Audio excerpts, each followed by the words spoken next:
Hello दोस्तों, कैसे हैं आप लोग। Welcome back to my channel IGNOU academy में आपका फिर से स्वागत है। कवर अप कर रहे हैं हम BGC 132 का जो है आपका यूनिट 3 ब्लॉक 1। ठीक है, उसका कवर अप करने वाले हैं। उसका आज आपका आई थिंक फोर्थ पार्ट चल रहा है। ठीक है, फोर्थ पार्ट चल रहा है ना। कि अब से हम इससे पहले हम लोगों ने सूफी पोइट के बारे में देखा, सूफीज्म के बारे में देखा, भक्ति ट्रेडिशन के बारे में पढ़ा है, दोनों के लिंकेज क्या है उसके बारे में पढ़ा है।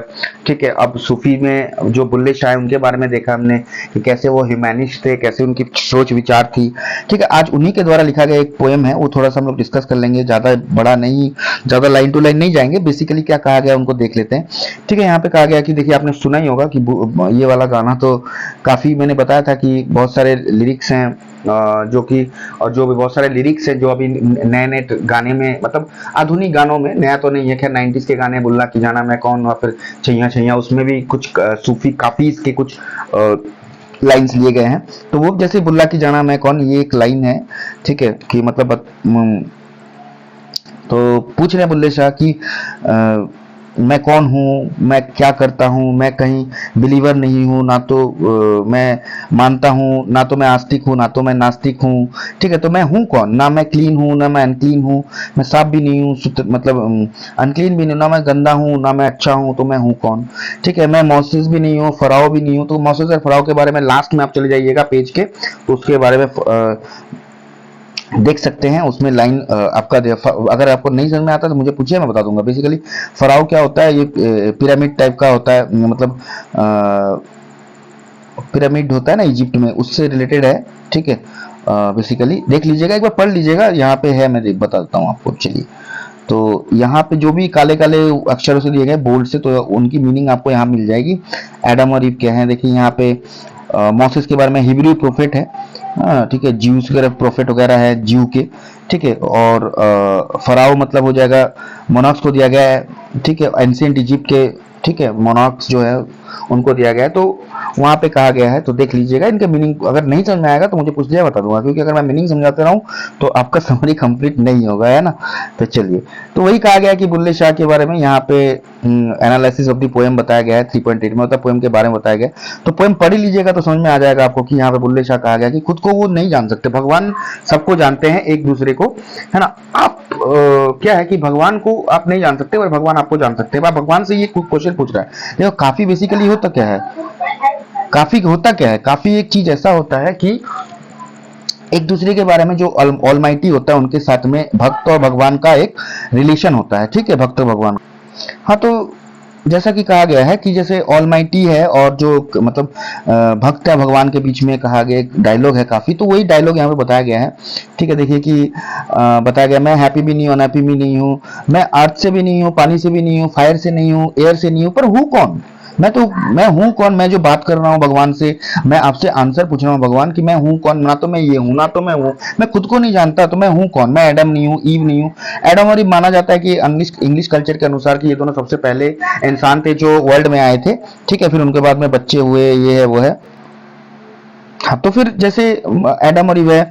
ठीक है, I have given myself no name, मैंने अपने को कुछ नाम नहीं दिया है। ठीक है, I know not who I am, तो क्यों दूं, क्योंकि मैं अपने आप को जानता ही नहीं हूं, मैं क्या नाम दूं अपने आप को। तो इसलिए मैं आपसे पूछ रहा हूं कि मैं हूं कौन, ये बताइए। तो यही पोएम में कहा गया है, थोड़ा सा देख लीजिएगा। ठीक है, बाकी और कुछ नहीं, एनालिसिस ऑफ द पोएम में वही कहा गया है। अगर आपको पोएम पढ़ने में प्रॉब्लम हो रही है तो ये वाला समरी पढ़ लीजिएगा, हो जाएगा। ठीक है, वो जो मैंने कहा है वही है, पोएम पढ़ लीजिएगा तो उस हिसाब से रिलेट कर लीजिएगा तो हो जाएगा। ठीक है, अद्वैत सूफी में फिलोसॉफी क्या है, देखिए सेम टू सेम सबका हर जगह पे। हाँ, तो जैसे ये जो पोएम में कहा गया कि बहुत ही अच्छा एग्जांपल है, यूनिटी ऑफ बीइंग, मतलब एकता है, एक है, the concept of mystical Sufis. ठीक है, बेसिकली मोनोथिज्म ऑफ एग्जिस्टेंस, मतलब बेसिकली जो पोएम में कहा गया कि unity being, unity of being, मतलब एक भगवान एक है। ठीक है, अल्लाह या फिर गॉड जो भी है एक है। ठीक है, उनकी जो वजूद है। ठीक है, भगवान क्या है, उनके क्रिएशन और उन मतलब where God is creation not separate but one, God और उनकी जो क्रिएशन वो एक माना जाता है, ना कि अलग अलग। ठीक है, भगवान का अलग है, मेरा अलग है, ऐसा नहीं कि भगवान एक है, उनकी क्रिएशन भी सेम है। ठीक है, तो ये कहा गया है कि, ठीक है, बाकी जब कहा गया कि भगवान एक है, ठीक है, रियल है, रियलिटी है, यूनिकनेस है। ठीक है, इसमें पहले पढ़ा था आप लोगों ने, तो अद्वैत वेदांत में भी सेम कहा गया है। ठीक है, कि non dual refers to traditions, absolute monoism, एक भगवान एक है, ठीक है, और कुछ नहीं, ठीक है। तो यही चीज कहा गया है, बाकी और कुछ है नहीं यहाँ पे, ठीक है। In in the beginning this world was just being one only without a second and in thought to itself let me become many, let me multiply myself. मतलब देखो छंदों में कहा गया कि जब स्टार्ट हुआ था ना, तो एक ही भगवान थे। अब धीरे धीरे धीरे धीरे क्या हुआ कि कुछ लोगों की बिलीफ बढ़ती गई, कुछ लोगों के चेंजेस आते गए, किसने बोला नहीं ये एक फॉर्म है, वो एक फॉर्म है, तो ऐसे बढ़ते गए, ठीक है। By means of just one lump of clay everything made of clay can be known and any modification merely verbal distinction names the reality is just clay. देखो यहाँ पे क्या किया कि एक मतलब एक मुट्ठी जो आपका जो मट्टी होता है, अगर आप जो बेसिकली जो रियलिटी हो तो मट्टी है, आप उसको किस हिसाब से शेप दे रहे हो, चीज ये है, ठीक है। आप इसको इस हिसाब से शेप दे रहे हो, इस हिसाब से तो पर रियलिटी क्या है? रियलिटी तो आपका मट्टी है ना, यही तो रियलिटी है। इसको आप तो चेंज नहीं कर सकते ना, इसी से आपसे जो बन रहा है, तो बेसिकली क्या है, वननेस है, ठीक है। The unity between the true self and universal reality is indicated by the Sanskrit language tatvam tatvam asi, you are that, you are the highest reality, ठीक है, ब्राह्मण। तो बोला आप ही सबसे मेन है, मतलब भगवान एक ही है, वन एंड ओनली है। मोनोथिज्म पे दोनों ने फोकस किया है यहाँ पे, सूफी ने भी फोकस किया, भक्ति ने भी फोकस किया था, ठीक है। अद्वैता फिलोसफी में भी कहा गया ये चीज। तो बेसिकली क्या है कि एक I, one identical, one and only soul, एक ही है भगवान, ठीक है। वो कोई अलग अलग नहीं है, एक ही है, ठीक है। बाकी और कुछ है नहीं यहाँ पे। तो ये समअप है, बाकी कुछ है नहीं यहाँ पे देखने के लिए। थोड़ा वर्ड मीनिंग देख लीजिएगा जो भी है, ठीक है।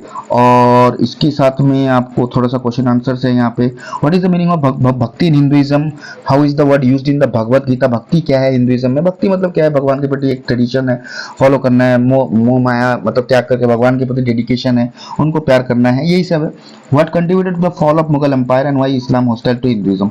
तो कंट्रीब्यूशन क्या था मुगल एम्पायर के फॉल करने का? ब्रिटिश आई, ब्रिटिश ने शासन अपना ले लिया, ठीक है। जैसे बाबर के खत्म होने के बाद औरंगजेब के खत्म होने के बाद में क्या हुआ, फैलती गई उनकी जो अलग अलग लोग है ना, अपने महंत जो हैं, महंत जो थे, जमींदार जो थे, वो अलग अलग भटकते रहे, ठीक है। अपना अपना पोजीशन अलग अलग शेयर बांट लिया अपना, अलग अलग land.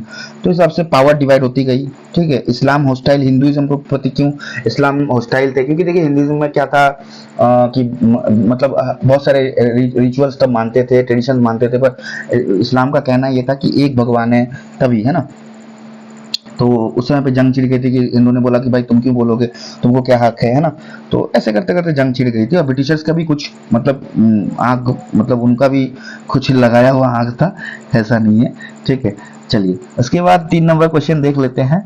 Y is the bhakti movement known as social religious movement. तो पता ही है भक्ति मूवमेंट क्यों सोशल रिलीजियस है, क्योंकि वो जो एक सोशल सोसाइटी के करीब मतलब बताना कि रिलीजियन क्या है। एक्चुअली रिलीजियन सबके लिए एक है, उसमें भेदभाव नहीं होता, ना तो सब कास्ट की बात होती है, ना तो कोई कास्ट की बात होती है। तो इसी तरह से हम कर सकते हैं, उसको थोड़ा बड़ा करके लिख दीजिएगा, आ जाएगा, है ना। How did the Hindu and Muslim sects come together. हिंदू मुस्लिम एक दूसरे से कैसे मतलब मिले जुले। तो बेसिकली देखो हर एक रिलीजन में सेम कहा जाता है कि भाईचारा बांटो, लव, भगवान एक है। तो हमारे पास में भी कुछ कुछ ग्रंथों में कहा गया है, हिंदुइज्म है, जैनिज्म है, उसमें भी कहा गया है। बाकी और भी चीजें से पता चलता है कि हिंदू एंड मुस्लिम एक हैं, जैसे कि ब्रदरहुड है, ठीक है, love and compassion for all है, दोनों रिलीजन में कहा गया है कि एनिमिटी छोड़ो, है ना। यही सब चीजें हैं। व्हाट इज काफी। काफी तो पता है आपको, पोएम है, 4 लाइन स्टेंजा के है, और किस किस लैंग्वेज में लिखे गए वही सब लिखना है। एलिमेंट्स क्या है काफी स्टाइल में, ठीक है। एलिमेंट मतलब कैसे लिखे गए हैं, क्या क्या है उसमें मौजूद। काफी में एक्चुअली कहा क्या गया, क्रिएटर एंड मतलब क्रिएटर एंड मतलब जो भी है गॉड एंड उनके जो डिसिपल है उनके बारे में एक कन्वर्सेशन दी गई है, वो कहा गया है यहाँ पे। Bulleh Shah is known as the apostle of peace. अब बुल्ले शाह को कैसे हम पीस का दूत, शांति का दूत बता सकते हैं, वो बता दीजिएगा। बहुत सारा इंसिडेंट है, शुरू कर लीजिएगा आप अपना। जहाँ पे पंजाब में जब लड़ाई हुई थी तब बुल्ले शाह ने कहा था, उसके बाद में बुल्ले शाह ने काफी लोगों को अंदर तक जाकर मतलब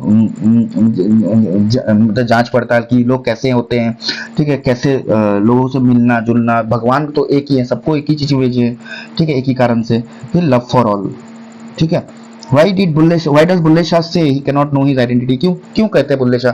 क्योंकि देखो बुल्ले शाह इसलिए कहते हैं यहाँ पे कि वो अपने आइडेंटिटी को नहीं जानते, क्योंकि भगवान वन एंड ओनली है, वही सबको नजर रखते हैं सब पे। हम तो उनके ऊपर नजर नहीं रख सकते ना। तो हम अपने आप को नहीं जानना, मतलब नहीं पहचान पा रहे, बुल्ले शाह अपने आप को नहीं पहचान पा रहे। इतनी सोसाइटी में इतनी गड़बड़ चल रही है, ये चल रही है उस पे। तो भगवान वो कहते हैं कि यार भगवान मैं हूँ कौन? मैं ना तो एयर हूँ, ना तो मैं एयर में मतलब एयर हूं ना, मैं वाटर हूं ना, मैं अर्थ हूं, मैं हूं कौन? तो ये कहा गया, बुल्ले शाह पूछ रहे हैं कि आइडेंटिटी उनकी, उनको तो किसी ने नहीं बताया, वो तो आए, पर उनकी जो लाइफ में आने का मतलब क्या है वो नहीं जानते हैं, तभी वो पूछ रहे हैं ना। Attempt a summary of the poem, एक समरी लिख दीजिएगा, काफी 7 का जो है छोटा सा, वो ये अगर समरी आप लिखते हैं तो बाकी सब क्वेश्चन भी सॉल्व हो जाएगा। Comment on the effectiveness, effective use of two words neither और nor in Bulleh Shah poem. तो नाइदर और नॉर का क्या है वर्ड्स, तो पता ही है, ना तो मैं ये हूँ ना मैं ये हूँ, है ना, ऐसा कहा गया। नाइदर मतलब ना, और नॉर मतलब बिल्कुल नहीं, ना तो मैं ये हूँ ये तो बिल्कुल नहीं हूँ, है ना। तो how do you think Bulleh Shah is representative bhakti and Sufi movement? तो कैसे कह सकते हैं बुल्ले शाह जो हैं वो भक्ति और सूफी मूवमेंट दोनों के रिप्रेजेंटेटिव हैं? तो देखो दोनों को उन्होंने अच्छे से ये किया, उनकी जो पोएट्रीज हैं, सूफी काफीज हैं, वो आदि ग्रंथ में भी इंक्लूडेड हैं कुछ कुछ, और कुछ कुछ रियल लाइफ सिचुएशंस में भी डील करते हैं। कबीर जो जी जो थे, मतलब उन्होंने भी काफी सूफी पोएट से जो है ना अपने जो दोहा वो लिखे थे, कहा था लोगों के बारे में। तो ऐसे हैं कि भक्ति मूवमेंट में भी जो कहा गया है, सूफी मूवमेंट में सेम चीज कही गई है। तो वो चीज को फोकस करते थे जो है ना बुल्ले शाह, अपने पोएट्रीज के जरिए, अपने गानों के जरिए, ये सब चीजें हैं। तो लोगों में बांटते थे, बताते थे कि नहीं भाई, जो जो चीजें हैं, आप भगवान एक है, उनके उनसे प्यार रखो, या फिर लोगों से प्यार रखो, लोगों को मदद करो, तो ही भगवान खुश होते हैं। तो ये हर रिलीजन में सेम कहा गया, ठीक है। तो इसी के साथ हमारा ये कवर अप होता है BGC 132 का, जो आपका है यूनिट 1, ब्लॉक 1 यूनिट 3, ठीक है, ब्लॉक 1 यूनिट 3 कवर अप हो जाता है। तो नेक्स्ट पार्ट में मिलते हैं। आशा है कि वीडियो आपको पसंद आए। थोड़ा सा क्रिटिकल है ये, फिर भी मैंने शॉर्टकट कराने की कोशिश की ताकि आपको ज्यादा हेडेक न लेना पड़े, ठीक है। तो शॉर्ट में मैंने बताया आप लोगों को कि कैसे क्या करना है, आप एक बार रीड कर सकते हैं। बाकी पढ़ने लायक तो है नहीं कुछ यहाँ पे, जो मैंने बताया वही सब सेम है, फिर भी थोड़ा डेट सोच के लिए आप एक बार रीड कर लीजिएगा। आसान है, कोई भी दिक्कत है तो पूछ लीजिएगा, ठीक है। और चैनल में नए हैं तो सब्सक्राइब जरूर करके जाइए प्लीज, अगर देखते हैं तो इससे मोटिवेशन मिलता है हमें। तो और बाकी वीडियो पसंद है तो लाइक कीजिए, शेयर कीजिए दोस्तों के साथ में। कोई भी दिक्कत है तो पूछ लीजिएगा, नंबर मैंने बता दिया है, ठीक है। और वीडियोस तो अच्छे अच्छे मैं देने की कोशिश करता हूँ, पर आप लोग थोड़ा सपोर्ट किया कीजिए यार, ठीक है, क्योंकि आप ही फैमिली है तो आप ही सपोर्ट करेंगे। बाकी यहाँ पे ज़्यादा मैं लाइन टू लाइन जाता तो काफ़ी बड़ा वीडियो हो जाता है ना, तो मैंने शॉर्टकट में कवर अप करने की कोशिश की है, जो इंपॉर्टेंट चीज़ें वही डिस्कस की है मैंने, ठीक है। थैंक यू, जय हिंद और खुश रहिए।